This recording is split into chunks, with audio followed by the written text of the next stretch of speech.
So in the end I ran 16k, 750 meters of vert, and I was out there for like 2 hours. So definitely the longest run I've done in a while. And the legs are a bit sore, but I thought I would have lost a lot more fitness actually, to be honest. Like I've been running like 30, 40 Ks a week for a while now, but I still feel like I got a good base of fitness. It's just the conditioning in my legs is completely gone. So especially today with like a sustained ascent and descent, pins are feeling it a little bit, but just bloody good to get out and go for a decent run.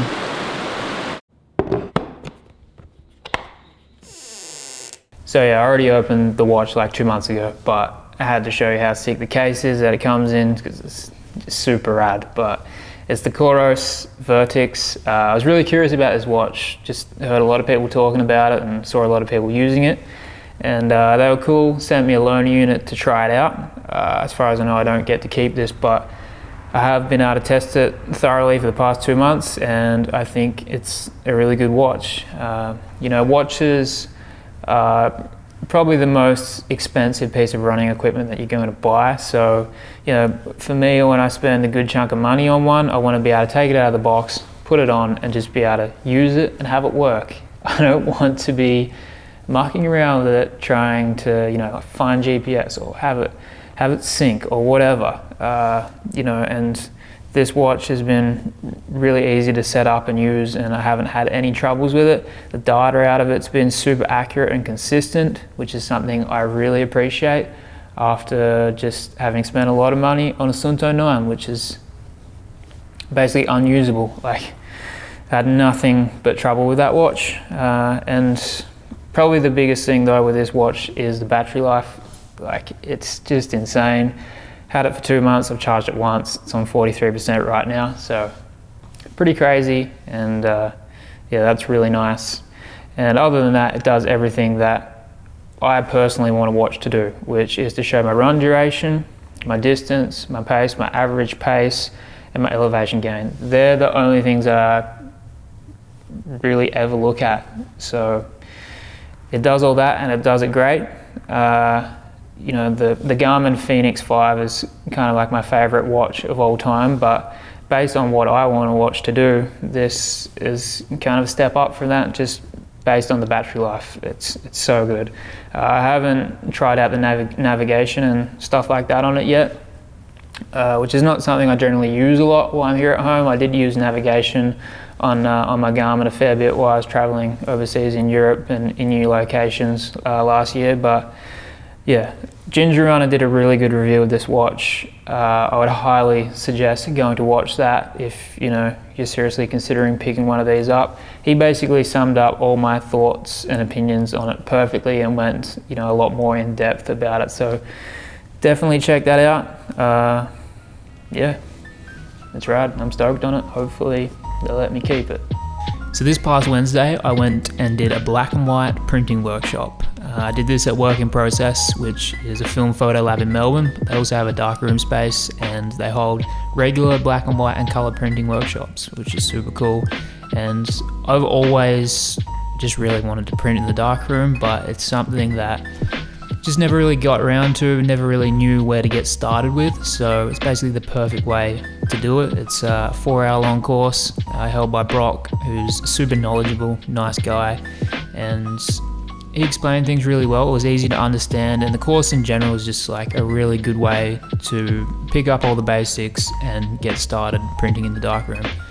I'm really glad I went and did it because I had so much fun, really enjoyed myself. Just watching a print come up in the developer, pretty much the coolest thing ever. It was so good. Learned how to do test strips, and then did a contact sheet, and then moved on to making prints, and then adjusting contrast and some of the basics of dodging and burning. But just thought I'd show you some of the prints that I made. This first one's a Gemma. I took this pretty recently, and she was hanging out washing in the backyard, and I was standing there watching her, and just thought it looked cool, so I told her to wait there, went and got my camera and took this picture, and I like the way this one turned out. Then I did an old skate photo. This is my best friend Tom. This is in San Francisco back in 2012. This is on one of my favorite films that they don't make anymore. This is Fuji Neopan 400. This is my friend Andre. This is another old one. I took this back in probably 2011 with my Hasselblad. Always really liked this photo. Just always thought it had a nice, timeless look about it. And then one of my favorites of all time is my nieces, Anna and Sadie. I showed this photo in a different video just recently because I made a digital print of it and had it framed and everything, but I love the way that it looks as an analog print. And that's the thing, analog prints definitely have just a different quality to them, a different feel to them, and love how this turned out, and I just love this photo. So on Saturday morning, Gemma and I actually went back to the lab to drop some film off, and Brock was super cool, showed us the whole process of developing and scanning my color negative film. That was incredibly interesting for me, and it was really just great to see how much care he takes in the lab. Just gave me a lot of peace of mind, especially the process that he uses to test the chemicals and maintain that they're fresh. I think, you know, if you're shooting a lot of film, putting your time and money into it, you need to have a lab that you can be confident in. So it was just great to see how it all works, and just a nice way to spend the morning. After that, he was nice enough to let me take his picture on my 4x5, and I thought the photos turned out nice. I'd never normally compose a portrait like that, but it's such a nice space, and I can tell he's put a lot of time and thought into creating it, so I wanted to capture as much of that in the photo as possible, and yeah, I like the way that they turned out. So we are heading out to have tea right now. We're going to Neko, which is, it's Japanese, eh? Yeah, it's dope. Insanely good vegan ramen, and curry, which is what I'm getting. So I've pretty much just been listening to that song on repeat, and Gemma's about to break up with me over it, but bloody good track.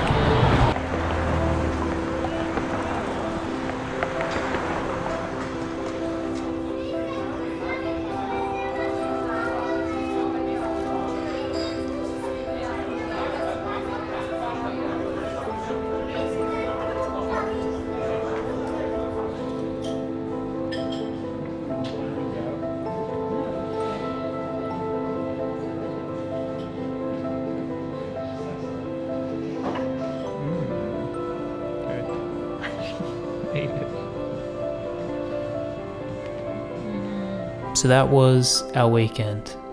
Something went wrong with my camera at Neko, so that was actually some old footage from another time that we went there, but super good. Yeah, really enjoyed going there. And after that we went to Billy Van Creamy to have ice cream, which was definitely excessive. I was very full after that, but peanut butter chocolate chip, so good. So a bit of an update on just life and health and everything before I wrap this one up. Things are just gradually improving. It's a slow process, but making progress. So that's the main thing. Running wise, I haven't been running a lot, like 30-40k a week, but I have been running consistently, which is good. And I'm just getting back to the point now where like my stock standard 6-mile run on the trail is starting to feel comfortable again, and it's not like just a big struggle to go out and do it. So that's been really nice. And health wise, just had my bloods done and everything's looking bang on except my vitamin D, which was low, so I started taking a supplement for that. And then later this month I'm going to get a test done which will show exactly what's going on with my Crohn's disease. I'll be able to get some concrete answers. You know, they'll be able to see whether there's active disease there or scar tissue. Hopefully they just see that there's not much going on at all, and yeah, just working on getting back to where I was at before this whole flare-up happened. So that's about it. Sorry it's been a little while in between videos again, but feels good to finish one off.